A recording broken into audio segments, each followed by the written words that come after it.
Madalas nating marinig na basura ang dahilan ng malawakang pagbaha tuwing tag-ulan.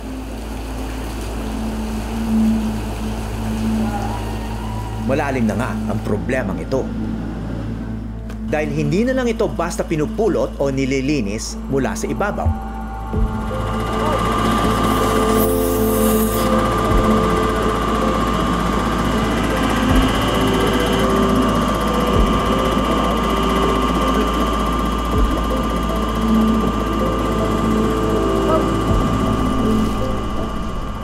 May mga kababayan tayong kailangan na itong sisirin gamit ang limitadong kagamitan.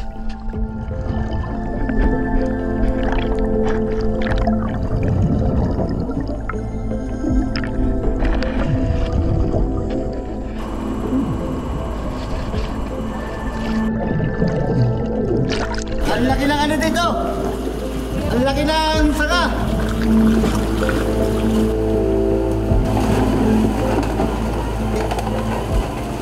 Dito, delikado. Kala ko hindi na ako makakalabas. Bakit? Tumama ako sa tubo. Sila sina Gary at Joey, ang natitirang professional divers ng basura sa Metro Manila.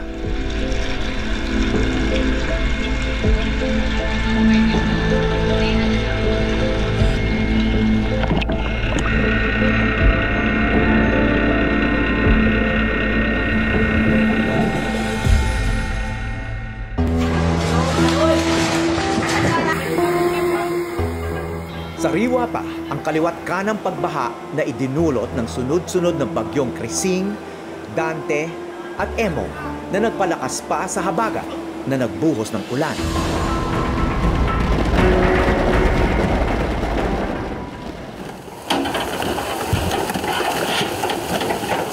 Ngayong maaraw na, tumambad naman ang gabundok na basura na inanod sa mga pumping station tulad nito.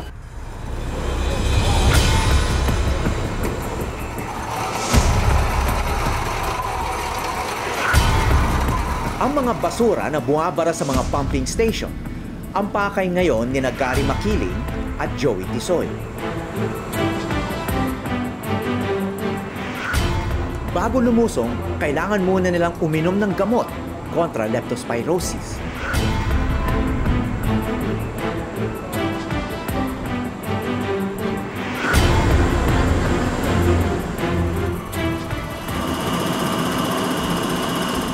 Bawat hakbang pababa, ramdam na ang nakaambang panganib.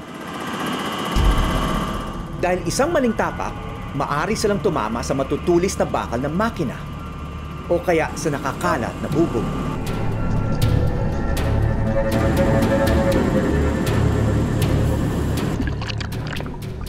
Tanging mga hose mula sa isang compressor machine ang nagsisilbi nilang hangin habang nasa ilalim ng tubig.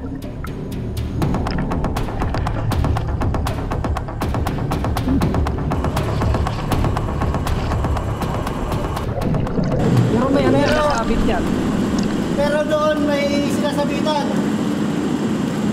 Mahaba. Ingat dito ha. Kung mahina ko, sana kaya.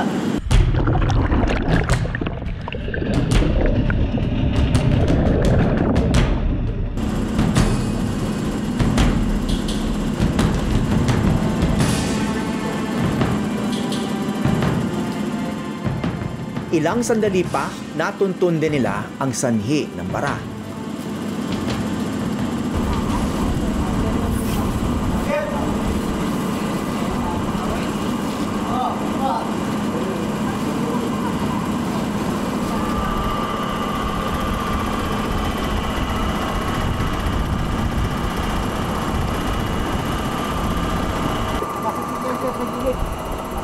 Yan ang nagbabara. Oh, diyan sa gilid ng Isa yan sa nagbabara. Ano siya? Ano yan? Parang PVC. PVC na ano, na malaki. Anong klaseng basura yung nakakapanyo dyan? Puro ano, may mga bakal, may bote, basag. Basag na bote? Oh. Kaya dahan-dahan kami sa ilalim yan.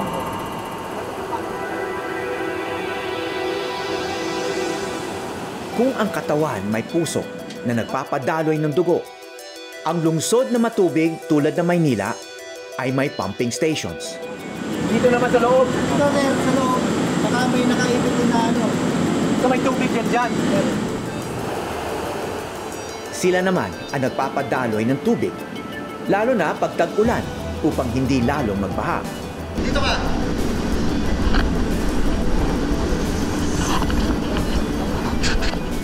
Kung minsan may nagbabara sa dugo papuntang puso, ganun din ang nangyayari sa pumping stations. Kaya ito kailangan sisirin para tanggalin ang mga bara at makaandar muli ang mga bomba.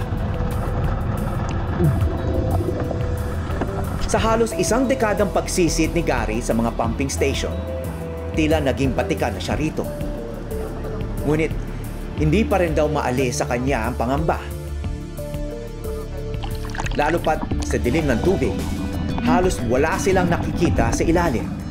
Eh paano yan? Wala kayo nakikita. Paano nyo nagagawa yung trabaho? Ano sir, pagbaba talaga niyan, kailangan mag-umingi ka muna ng sa may kapal. Kasi delikado nga. Magdasal mo na bago bumaba. Tapos yung pagbaba mo, dahan-dahan ka na umano sa ilalim ng tubig. Huwag ka na masyadong kumilos. May chance ka na dyan matusukan. Matusukan ng Bubog.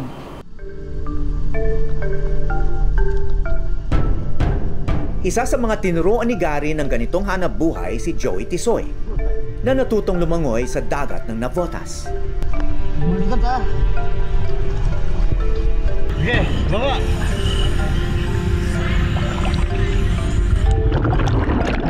ano yung mga pangamba? Yung maaari kang magkasakit ng leptus, kagaya nun. Tapos yung mga aksidente, maaari kang maipitan ng hose, di ka makaano sa tubig.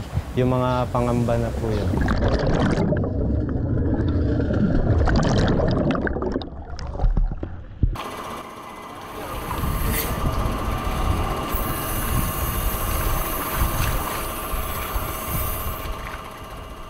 Kasi mahirap talaga ang trabaho sa ilalim ng tubig. Bakit? Pag wala kang kasama. Bakit? Kasi may chance dyan na wala kang walang sisenya sa'yo eh. Pag tumagal ka na sa ilalim ng tubig, hindi nila alam yung senyasan. Kaya kailangan sa amin, dalawa kaming body-body. Gabayan mo yung thrust rate kung may tama. Ay, laki nung nakakalam dyan. Anumang oras, maari silang makainom ng marumi at maburak na tubig na posibleng pagmula ng sakit. Kaya sa bawat kilos ni Joey na 1 taon pa lang sumisisid, nakabantay si Gary. Soy, lubog mo yan tapos angat ka uli para makuha na niya.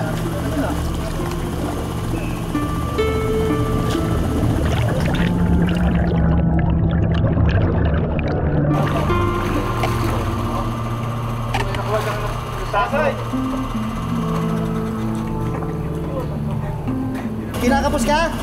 Hindi, nakakapos mo. Halinhinan ang dalawa sa pagsisid.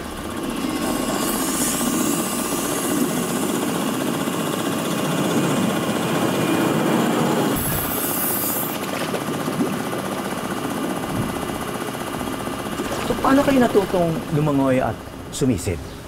Sir, sa pag bumaha talaga sa lugar namin, almost bata pa ako. Sa Pandakan? Opo.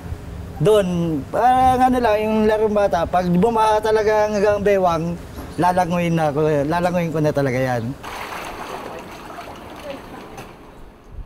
Bakit mo gustong pasukin itong trabaho ito? Tingin ko, ito parang ito yung tawag ng enjoy ako dito sa ginagawa. Mahilig ka talaga sa tubig. Apo. Mahilig ka sumisid at lumangoy. Apo. Makikita mo dito yung mga iba't ibang basura na humaharang dito sa pumping station. Napakadelikadong trabaho. May makikita mo mga styrofoam, ang karamihan na galing sa fast food. At ang ilang basura na walang pakundangang itinatapon sa estero. O tinatawag na yung mga X-Men. Kasi hindi nila kaya, yung 4 na sila rito, so pati yung diver, hinahatak nila para tumulong dito sa sobrang bigat ng mattress.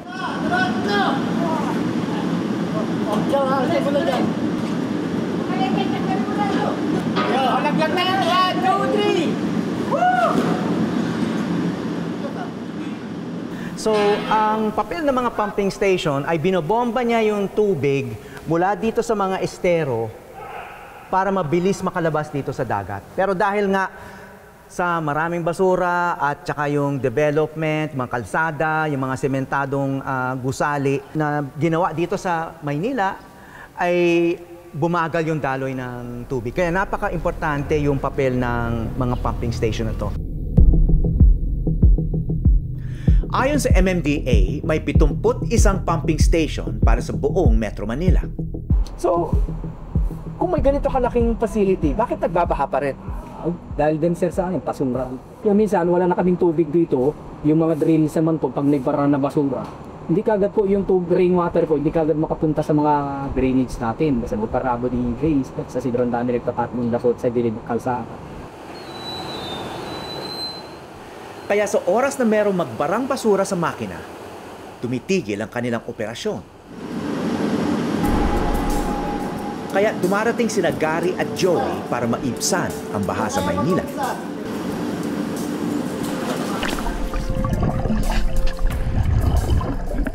So, delikado ba yung trabaho niyo? Opo, delikado po yung mga trabahong ganun. Ano naman ang training nila para maprotektahan yung sarili? Balo, ano lang sir sila, experience lang po. Kasi po dati, yung dati Experience lang. Yung dati po naming maninisid, medyo may edad na. Kaya sila naman po ang pumalit sa training sila para... Wala silang formal training para dito. Aminado ang MMDA na hirap sila makakuha ng mga kagaya ni Gary at Joey. Ang trabaho po talaga nila, laborer. Kaso po sa... So, hindi diver. Ibig sabihin, yung mga training na diver, medyo mababa ang sahod para sa kanila. Para po Okay. So, kulang yung sahod para kaya sa professional diver. Kung sino yung marunong na willing magtrabaho ng mag-diver, yun na lang po ang nakukuha ng ahensya namin. Sa papel, utility worker ang trabaho ni Gary. Habang laborer na contractual naman, si Joe. Sa totoo lang, sa ibang bansa, trabaho ito ng mga professional technical diver na may masusing training at kumpletong equipment na pang-dive. Mas maganda kung may tangke kayo. Sir, parang hindi ako komportable sa tangke. Nakagamit na kayo, hindi ba? Nakagamit na ako nun. Lumulutang ako. Pagdating sa baba, parang lulutangin, nakaano yung puwet mo, nakausli. May gamit din. Kung susuot ako ng scuba suit, parang masikip sa katawan ko. Hindi ako makakilos ng maayos sa ilalim.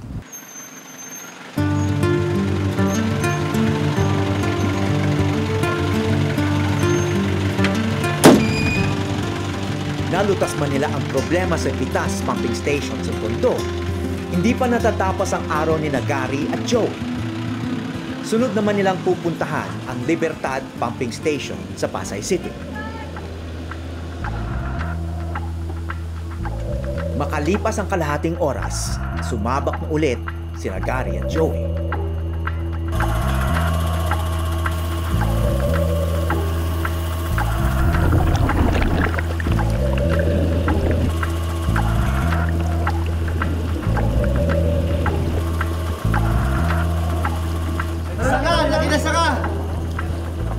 Dito, sa ilalim na to.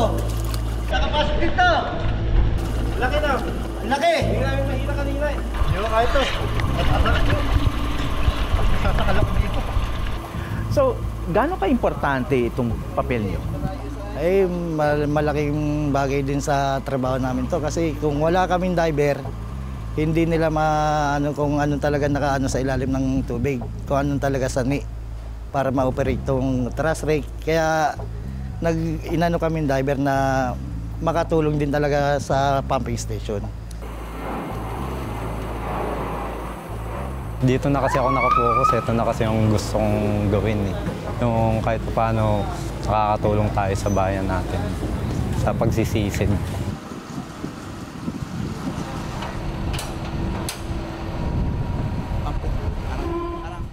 Panibagong araw, panibagong pumping station naman ang i-inspeksyonin.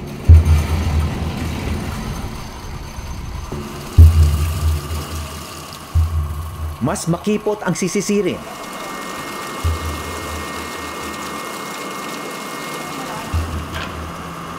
Unang bababa si Joey.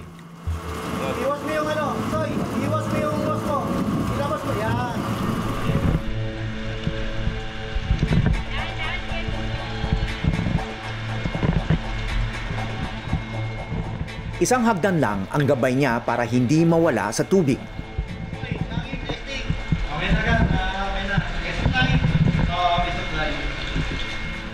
Habang si Gary, maingat na nagbabantay.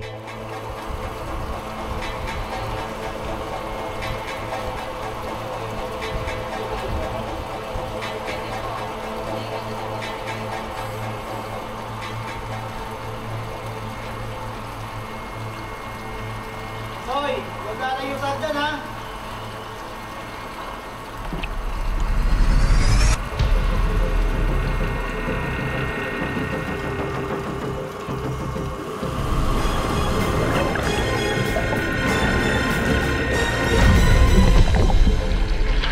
Soy, malinis?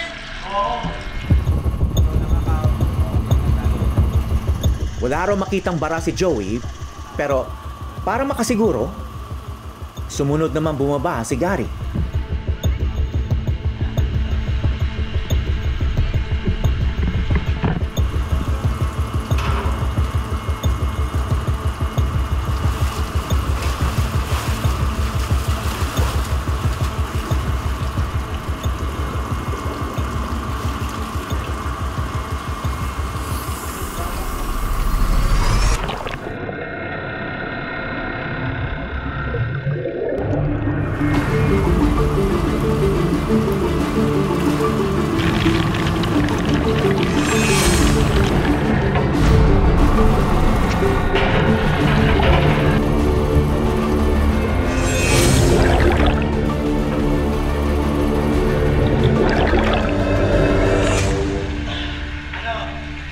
Delikado.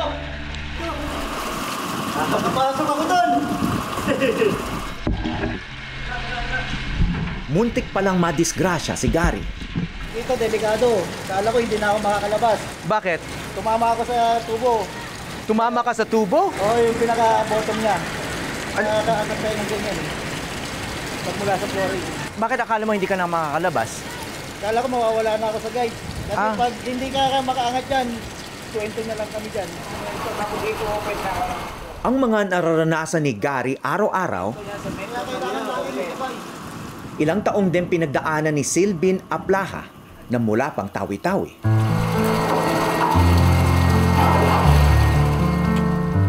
Siya ang unang diver sa mga pumping station ng MMDA. So, gaano katagal na kayong sumisisid bilang trabahante dito sa MMDA? Simula 1995, 1995. Okay. doon ako nag-start. Nagpresenta ka, nagboluntaryo ka na kaya kong gawin yan o paano ka napasok? Hindi, kasi alam nila, sir, marunong ako lumangoy. Noong taong 2022, napatigil siya bigla sa tungkuling ito. So, muntik na kayo. Mas-masad. Ganon. So, nawalan kayo ng malay. Wala na talaga malay.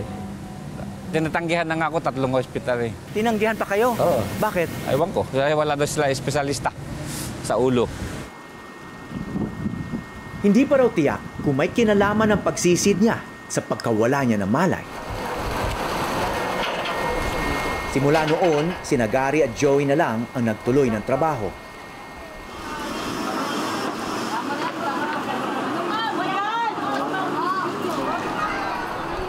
Para kina Gary at Joey, itong maselang serbisyo publiko ay paraan din ng pagsuporta nila sa kanilang mga pamilya. Lolo, Ano naman yung pakiramdam ng pamilya mo tungkol sa trabaho mo? Hindi ba sila nag-aalala? nag-aalala din lalo na yung asawa ko na kasi pag may sisid ako sir sa isang pumping station, sinasabi ko na yan sa kanya pag umuwi ako. Sasabihin niya naman sa akin, mag-iingat ka kasi may nag-aantay sa iyong pamilya. Sabi ko, pinag-iingatan ko talaga sarili ko, alang-alang sa inyo. Aman dito, ma. Si Joey naman ay umuwi pa rin sa nanay niya. Ang nanay ko kasi na mild stroke ngayon, kailangan niya ng maintenance na gamot na mainom niya. Kahit delikado siya sa paningin ng iba, kahit mabaho siya o nakakadiri. Pero laking tulong din ang ginagawa namin para pantustos ng mga pangangailangan, lalo na sa pamilya ko. Ayan ma, tatlo yan. I love you yan. Proud ako sa kanya kasi mabait siya at saka maalalahanin na bata.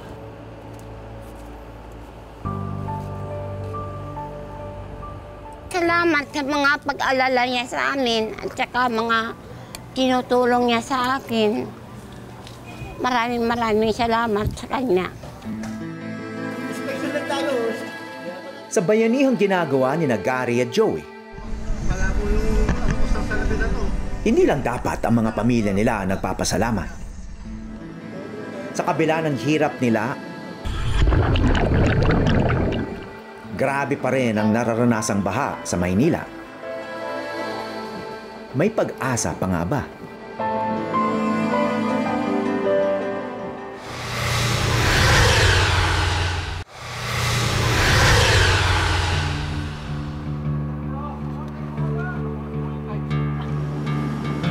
Ang trabaho ni Gary at Joey, ipinakita namin kay Gords Gohunko, isang dive instructor at professional technical diver.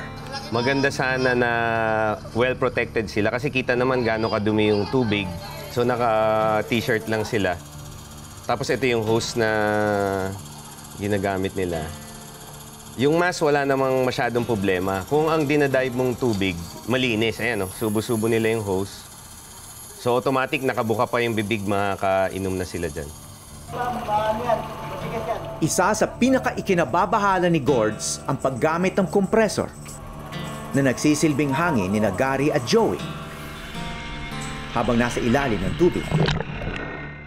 Yung mga immediate effect nun, pwedeng mahilo yung humihinga pagka contaminated or hindi maganda yung quality ng hangin. Of course, nasa tubig ka, so maraming dangers na pwedeng magdikit-dikit na unang-una, nahilo ka, pwede ka mag-pass out. And ang isang malaking risk pa doon is yung long-term. Tungkulin ng Metro Manila Development Authority o MMDA ang pangangasiwa sa flood control sa Kamaynilaan. Basura is really one factor that we really have to consider. Ito kasi yung nagiging major factor.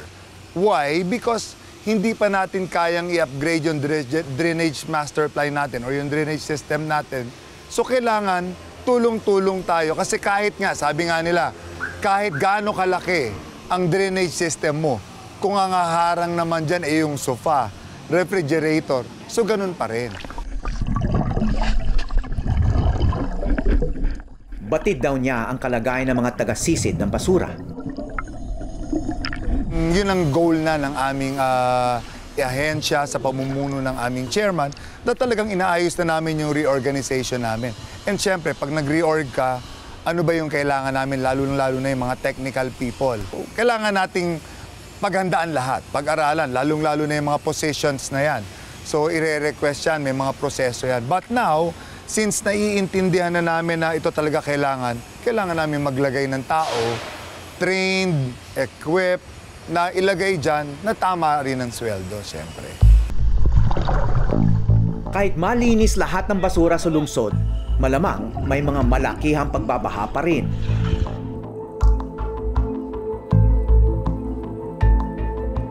Maraming taon nang sinusuri ng scientistang si Dr. Mahar Lagmay ang problemang ito. Ang Maynila raw ay likas na mababa at talagang daluyan ng tubig papunta sa dagat. Pag kinongkrete mo yung kalye, yung lupa na dating sumisipsip ng tubig, hindi na makasipsip ng ganong kabuti. So, saan pupunta ngayon yung excess water? Pupunta dun sa kalye. Bagamat huli na para sa maraming bahain na lugar, may pwede pang paglaanan ng pondo para sa mga infrastrukturang makatutulong. Well, for major roads, for example, yung malayo sa pumping station, yung pinakita ko sa Quezon City, di-increase mo yung culvert so that it can make the design better para yung major roads, hindi ka nagta-traffic. And there are other solutions. If there are open spaces, make them detention or retention basins. No? Pond the water first there, like for example, Parks and Wildlife. Kasi pag pinand mo siya muna doon, hindi mo na siya sasabay doon sa agos ng tubig. So yung mga creeks won't be overwhelmed. Sa tindi ng mga nakaraang baha, Lalo pang naging malawak, malalim at mapinsala ang mga ito kung hindi gumana ang pumping stations. Mga puso na nagpapadaloy ng tubig ng Maynila. At kung hindi dahil sa puso ni Gary at Joey, nabuwis buhay ang serbisyo para mapagana ito.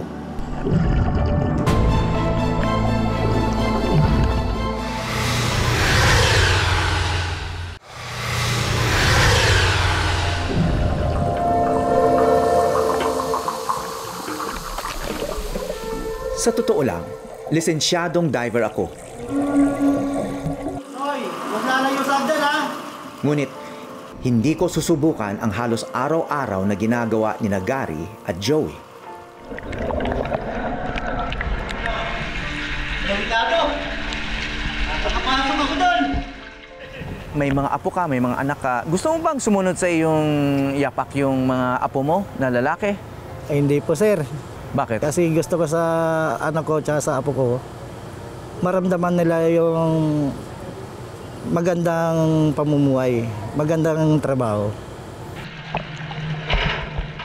May pangarap ka ba na mapuntahan na sana balang araw gusto ko rin makapunta tong lugar na to? Meron po, sa may Saan? Boracay po.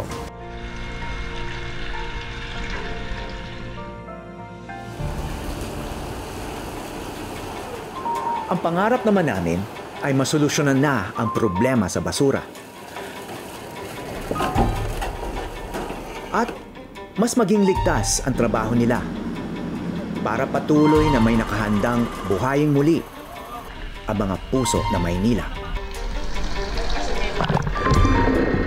Mula sa mga pumping station ng Bitas, Hagonoy at Libertad, ako po si Howie Severino.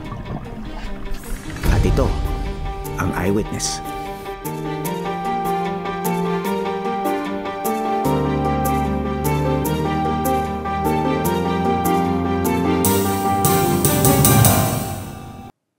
Maraming salamat sa pagtutok sa Eyewitness, mga kapuso. Ano masasabi niyo sa dokumentaryong ito? I-comment na yan at mag-subscribe sa GMA Public Affairs YouTube channel.